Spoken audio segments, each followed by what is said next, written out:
Salut les amis, c'est Isa, j'espère que vous allez bien. Je suis heureuse de vous retrouver pour le taroscope du mois de décembre 2024, spécial Pluto en Verseau. Pluto revient dans le Verseau le 19 novembre 2024, donc demain.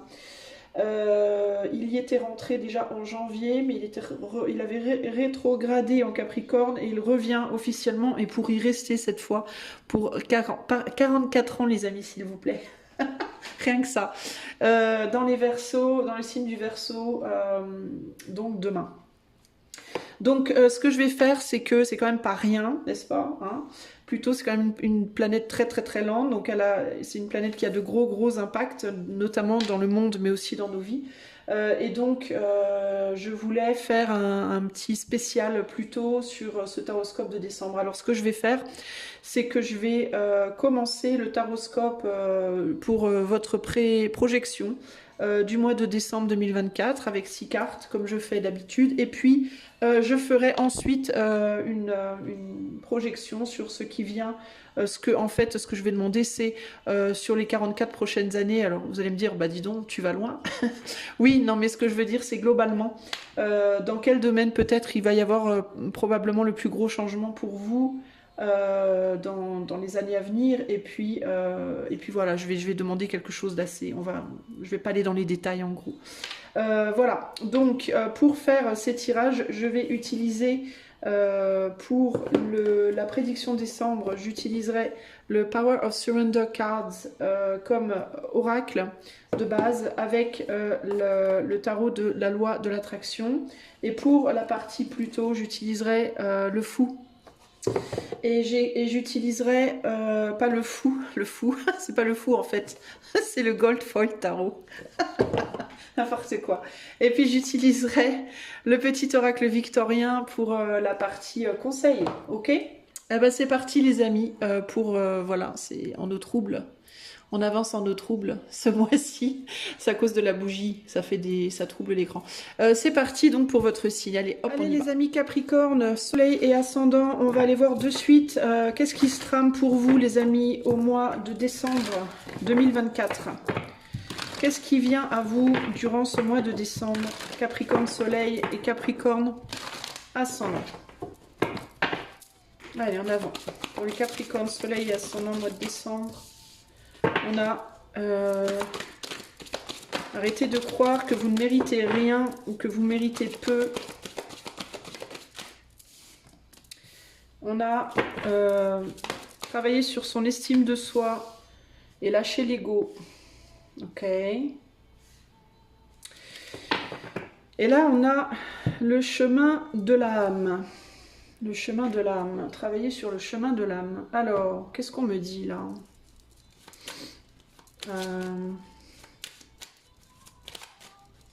Ouais, il y a quelque chose par rapport à la valorisation de vous-même, les amis, clairement ici. Est-ce que vous avez lâché votre chemin de vie? En tout cas, là où votre âme voulait que vous alliez, parce que vous vous êtes laissé distrait ou distraite par une volonté de briller à tout prix. Est-ce qu'une volonté de briller à tout prix vous a sorti de votre chemin d'âme, d'une certaine manière? Et on vous demande d'y retourner. Il y a quelque chose comme ça ici. Alors, en décembre, qu'est-ce qui vient vers les Capricornes, Soleil et Ascendant en décembre 2024? Qu'est-ce qui vient vers les Capricornes, Soleil et Ascendant en décembre 2024? On a la force, on a le battleur, oula, la tour et l'étoile. Ouais, il y a l'effondrement d'un rêve ici, d'un idéal. Vous essayez de... Qu'est-ce que vous essayez de faire? Vous êtes en train d'essayer de casser votre ego, en fait, pour pouvoir aller vers votre rêve, vers votre idéal.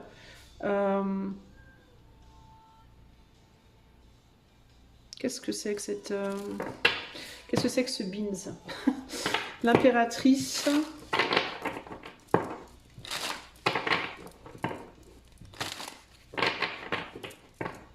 Vous avez l'impression que votre âme ne veut pas vous laisser faire ce que vous voulez, en fait. Vous avez l'impression que l'éther est contre vous, les Capricornes. J'ai l'impression, au mois de décembre.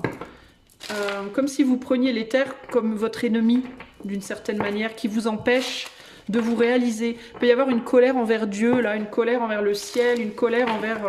ça peut être envers une personne aussi. Vous pouvez avoir l'impression qu'une femme proche de vous, là, vous empêche de vous réaliser ou d'être qui vous êtes ou de faire ce que vous voulez. Alors c'est pas... alors s'il y a une femme autour de vous qui essaye de vous...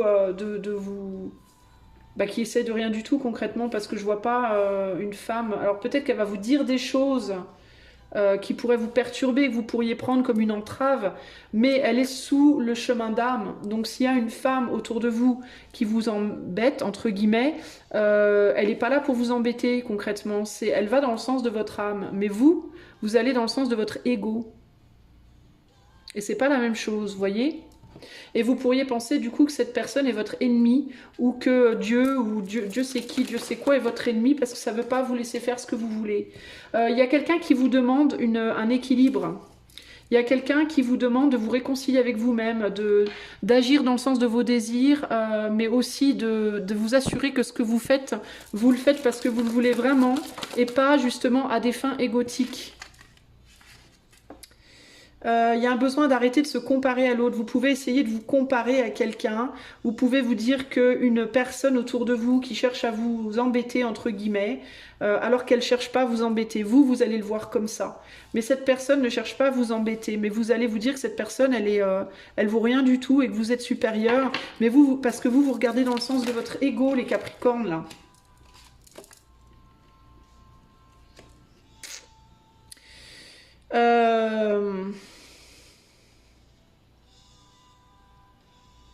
Est-ce que vous allez dans le sens de quelque chose? Dans certains cas, alors si vous êtes un homme notamment, dans certains cas, vous avez une femme en vue dans votre vie que vous idéalisez, et il y a une autre femme qui vous dit, c'est pas, alors peut-être votre mère, ou une sœur, ou une amie, ou quelqu'un d'autre, qui vous dit, tu te plantes. C'est pas la bonne personne pour toi. Et vous allez peut-être être énervé parce que votre mère ou votre sœur ou cette femme-là, vous allez vous dire que c'est votre ennemi et qu'elle veut vous mettre des bâtons dans les roues, alors qu'en réalité, cette femme-là, elle veut simplement vous ramener à votre âme. Elle vous voit partir sur un chemin égotique et elle veut vous ramener à votre âme. Vous voyez, mais ça peut être des hommes aussi. Hein. On est sur le féminin, donc on est sur des désirs, on est sur des émotions, des désirs. Et vous allez être dans la comparaison. Vous allez peut-être vous dire que la personne qui vous dit non, on va pas dans cette direction, elle le fera parce qu'elle est jalouse ou qu'il est jaloux. Vous voyez, il peut y avoir des histoires de jalousie là. Enfin, c'est un peu un nid de guêpe là. Vous êtes attiré par quelque chose ou quelqu'un qui vous fait pas du bien, une version de vous-même, une personne, une activité.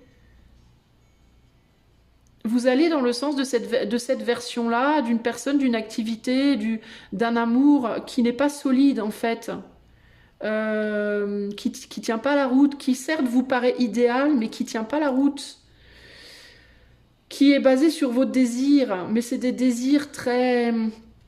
charnel, sensuel, sexuel, des désirs bas, vibrations basses. Vous voyez, pas des désirs élevés, pas des choses... C'est très égotique, c'est très bas, c'est basse vibration. Voilà, c'est des choses basse vibration. Après, c'est pas grave, mais c'est pas grave de temps en temps d'être attiré par des choses un peu basse vibration. Mais là, pour le coup, pour vous, on dirait que vous êtes dans l'excès par rapport à ça au mois de décembre. Et parce que vous pensez que c'est mieux, que c'est plus intéressant, que c'est plus excitant, que c'est plus tout ce que vous voulez là. Et vous prenez peut-être aussi ça comme étant la bonne chose pour vous. Alors qu'on vous dit, mais non, en fait, c'est pas la bonne chose. Et vous risquez d'envoyer promener quiconque vous dira que c'est pas la bonne chose. Parce que vous allez être grave tenté. Il peut y avoir une personne qui va tenter de vous séduire aussi. Et il peut y avoir quelqu'un qui vous dit, non, mais là, c'est dangereux, tu joues un jeu dangereux. Mais vous n'allez pas forcément vouloir écouter. Peut-être aussi parce que la personne qui va vous dire « n'y va pas, c'est un jeu dangereux », c'est quelqu'un avec qui peut-être vous auriez bien voulu être, mais que cette personne, elle ne veut pas de vous aussi. Donc ça peut être un mélange pour vous d'égoïsme, de revanche, de tout un tas de choses. Alors que cette personne-là, tout ce qu'elle veut, c'est ou l'éther, hein, ça peut être l'éther hein, qui vous met des bâtons dans les roues dans ce que vous voulez faire. Alors que tout ce qu'on veut au final, c'est vous empêcher de faire des bêtises. On veut que vous changiez de direction, que vous suiviez le chemin de votre âme, et vous avez peur du changement. Vous préférez aller vers l'ego. Voyez, et ça, pour vous, c'est dangereux, les Capricornes. Vous risquez de prendre les mauvaises décisions. Peut-être aussi parce que le chemin de votre âme, entre guillemets, donc votre chemin de vie, entre guillemets, il est peut-être pas censé être le chemin de la richesse, le chemin de la popularité, le chemin de la sexualité à fond, le chemin, vous voyez, de tout ce qui brille, entre guillemets. Vous êtes peut-être censé être sur un chemin, en tout cas pour cette vie-là, un peu plus... pas en ayant moins, mais en ayant des choses d'une valeur différente, qui n'ont pas une valeur nécessairement, on va dire, financière ou physique ou matérielle, mais qui ont une valeur beaucoup plus élevée que ça, vous voyez. Et vous, ça vous intéresse pas. On dirait que ça vous intéresse pas. Vous n'êtes pas intéressé par ça. C'est comme si c'était barbant pour vous. C'est comme si le fait de vous intéresser à des choses plus élevées, plus spirituelles, peut-être moins riches dans la matière, mais plus riches dans le cœur, bah, c'est comme si pour vous, ça reflétait, ça vous renvoyait une image de vous-même qui n'était pas de valeur. Vous voyez? En mode, par exemple, si quelqu'un vous dit... plutôt que trouver un homme sexy, riche, pourquoi pas prendre un homme peut-être moins riche, peut-être moins sexy, mais plus long terme, entre guillemets, plus sur qui saura vraiment t'aimer profondément pour qui tu es. Ben vous pouvez vous dire, bah non, parce que moi, ça me renverrait une image de moi qui est bof, quoi. Vous voyez ce que je veux dire? Et là, on vous dit, bah oui, mais en même temps... peut-être que la nana ou le gars plus sexy te renverra une image de toi plus sexy aussi, mais ça va te mener dans des embrouilles concrètement, quoi. On termine ici sur un valet de coupe, donc on est dans une manière d'aimer qui est au final très immature. Vous voyez ? Donc attention à ça, puis au final, la personne que vous pourriez vouloir chasser, entre guillemets, derrière qui vous courez, la personne ou le métier ou le rêve derrière lequel vous courez, bah, il est fort possible que si vous y arriviez, bah, que ça vous pète dans les pattes, quoi. Que ça dure pas longtemps, en fait. Donc il y a l'idée ici de... bah, peut-être de devoir revoir vos priorités, peut-être devoir revoir vos valeurs, les valeurs extérieures, ce à quoi vous accordez de la valeur, mais pas seulement la valeur que vous vous accordez du coup aussi à vous-même, et la valeur que les autres vous accordent. Ça va vous demander de sortir d'un état d'esprit peut-être un peu lourd, et ça va vous demander de la force. De la force mentale, véritablement. D'apprendre à voir les choses sous un angle différent ici. En fait, vous courez après des choses qui brillent, mais qui sont pas forcément pour vous en réalité. Vous voyez ? Donc il va y avoir un besoin de faire une forme de recalibrage au mois de décembre par rapport à vos désirs, en fait. Hein.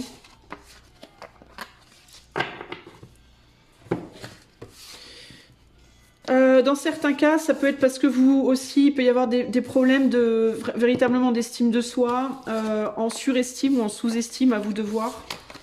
Pour certaines choses, vous pourrez vous sous-estimer. Pour d'autres, vous pourrez vous surestimer. Donc il va falloir, pour moi, il y a un recalibrage à faire par rapport à ça, les Capricornes. Alors, maintenant, ce que je vais demander, c'est au niveau de Pluton. Pluton, donc, vient de repasser en Verseau, là, le 19, je crois, et sera dans le Verseau pendant 20 ans. Alors, dans les autres signes, j'ai dit 44 ans, mais c'est parce que je me suis plantée, comme je le fais à chaque fois. J'ai mélangé 2044 et 44. Il sera en Verseau jusqu'à 2044, ce qui fait 20 ans et pas 44 ans. Je suis une truffe. Alors, ce que je voudrais savoir, c'est quelle va être l'influence de Pluton en Verseau sur le signe du Capricorne dans les années à venir. Quelle sera l'influence de Pluton en Verseau sur le signe du Capricorne dans les années à venir? Alors, on a... Alors, je dis pas, je vais mettre toutes mes cartes et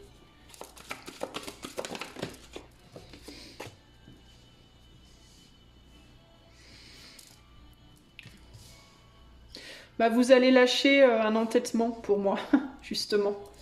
Vous allez lâcher une forme d'entêtement.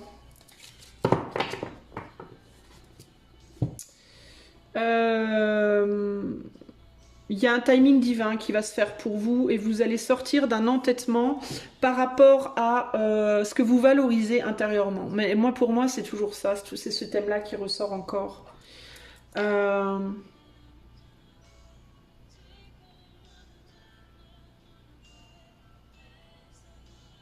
Vous allez aller vers des choses moins matérielles et des choses beaucoup plus spirituelles et beaucoup plus liées au cœur dans votre relationnel, mais dans votre vie de manière générale. Vous allez utiliser votre puissance, votre pouvoir d'une manière différente. Vous n'allez plus vous battre pour ce pourquoi vous vous battiez avant. Vous étiez un signe qui avait tendance à se battre beaucoup pour justement tout ce qui brille. Hein. Les constructions matérielles, l'argent, la stabilité matérielle, etc. Et en fait, j'ai l'impression que vous allez changer votre arme d'épaule. Vous allez vous battre beaucoup plus maintenant pour le cœur et pour le spirituel. C'est comme si vous changiez de raison de vous battre.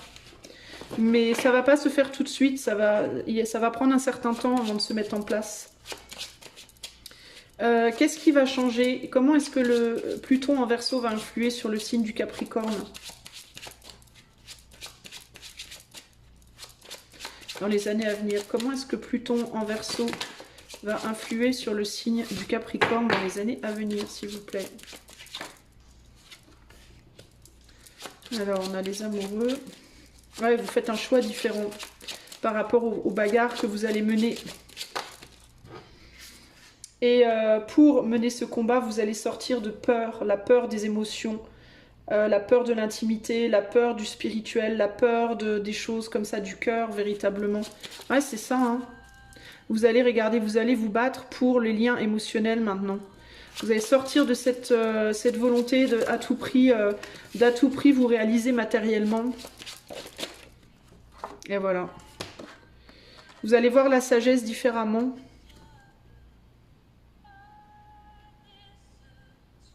Vous allez comprendre que l'entêtement, l'entêtement n'est pas forcément toujours sage. Vous allez voir l'autre côté des choses, en fait.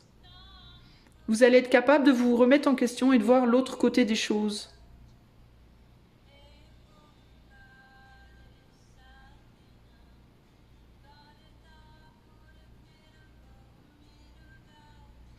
Vous allez aussi être beaucoup plus encline à favoriser le relationnel pour moi. Vous allez favoriser le relationnel au-delà du reste. Et il y a vraiment une idée de timing divin. Avec le timing divin et le jugement, là, vous allez y voir clair, peut-être d'une manière assez rapide, en fait, mais pas tout de suite. Pas là maintenant. Enfin, je sais pas quand, en fait, le timing divin. Je sais pas exactement quand ce sera. Mais vous allez avoir comme une sorte de révélation, j'ai l'impression, les Capricornes, à un moment donné. Comment est-ce que Pluton en Verseau va influer sur le signe du Capricorne ?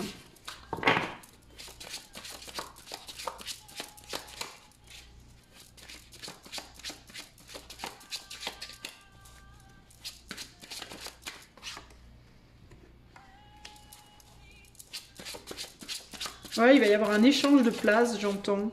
Comme si vous changiez de place. Mais vous, c'est de manière assez radicale, hein. Ouais, vous allez vers le cœur, voilà, c'est ça. Vous allez vers le cœur. Vous allez sortir de la matière, vous allez aller vers le cœur, vous. Vous sortez de la matière pour aller vers le cœur. Vous faites une transition, vous changez de camp. C'est comme c'est rigolo parce que c'est comme un changement de camp. Mais assez radical dans votre cas. On se désengage de la matière, regardez. On se désengage de la matière. On veut plus de la matière dans la coupe. On veut du mental. Du mental et du cœur. Enfin, de la réflexion et du cœur. Du spirituel et du cœur, pour moi.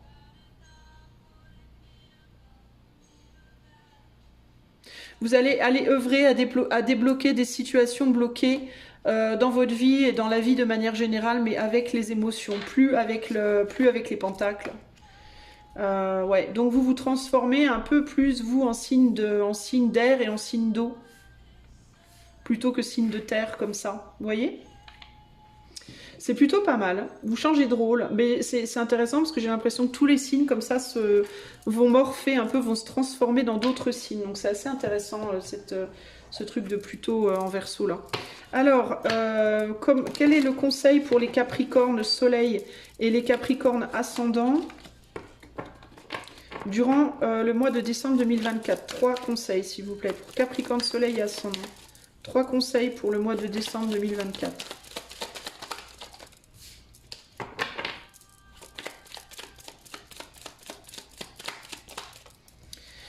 Premier conseil, je sais de mieux en mieux qui je suis, ce que je veux et comment le formuler. Je recueille toutes les informations utiles, je clarifie mes intentions et je communique clairement. Je m'efforce d'être pédagogue, de faire valoir mon point de vue et d'écouter les réponses que l'on me donne. Ça, c'est le premier conseil. Deuxième conseil pour les Capricornes, pour le mois de décembre 2024. Le 9 d'épée, je ne crois plus au pouvoir absolu de l'intelligence. J'ai appris que même la vérité est relative. Accuser un petit enfant qui triche en jouant aux cartes, à quoi bon? Je préfère le féliciter de sa victoire et sourire sans bruit de mon pieux mensonge. Je n'ai plus besoin d'avoir raison. Et le troisième conseil, le 6 de bâton. Comme une fleur qui s'ouvre et qui libère son parfum, tu oses te montrer, te reconnaître, célébrer le plaisir de vivre et d'affirmer ton propre style. Qu'importe si tu plais ou non, ce qui compte, c'est la passion avec laquelle tu t'exprimes. Tu es unique, n'hésite pas à éclore. Donc il y a vraiment un besoin de se revaloriser, clairement, ici. Hein. Alors, qu'est-ce qu'on me dit avec toutes ces cartes-là ?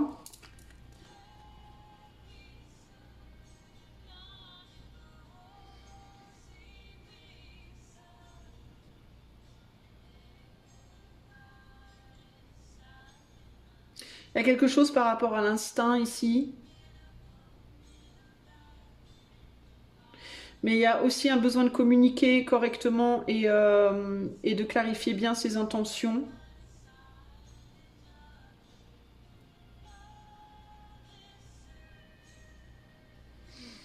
Comme une fleur qui s'ouvre et qui libère son parfum, tu oses te montrer, te reconnaître. Ok, ben osez, j'ai envie de vous dire. Oser, mais moi j'en démords pas, il y a quand même quelque chose, il y a quand même quelque chose par rapport à l'ego et le spirituel, donc enfin voilà, vous verrez bien de toute façon.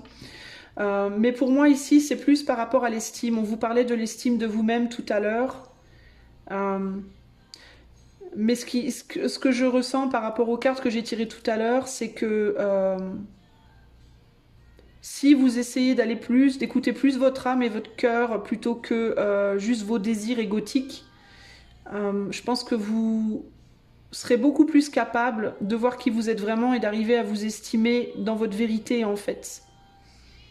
Parce que ce qui me perturbait par rapport au jeu précédent, c'était qu'est-ce que vous estimez en fait, votre ego ou votre âme. Vous voyez ? Il y a quand même ce truc-là, là. Parce qu'ici, on est quand même sur la carte du succès, mais là, on est sur la carte de la déprime, la tristesse, le 9 d'épée. Et le 5 d'épée, c'est le fait de se tirer dans le pied. Donc, il y a quand même des questions à se poser par rapport à votre idée du succès à la base. Pour pas tomber justement dans un mental morose, vous voyez ? Voilà ce que je peux vous dire, les amis Capricorne. Donc, à voir. Ok, vous me direz, si vous le souhaitez, vous pourrez revenir me dire en décembre, fin décembre, si tout ça a résonné pour vous. Moi, je vous fais des gros bisous. Si vous voulez avoir cette guidance personnalisée, vous pouvez faire la demande par le lien qui est dans la description de la vidéo. Moi, je vous fais des gros bisous et je vous dis à bientôt. Ciao, ciao.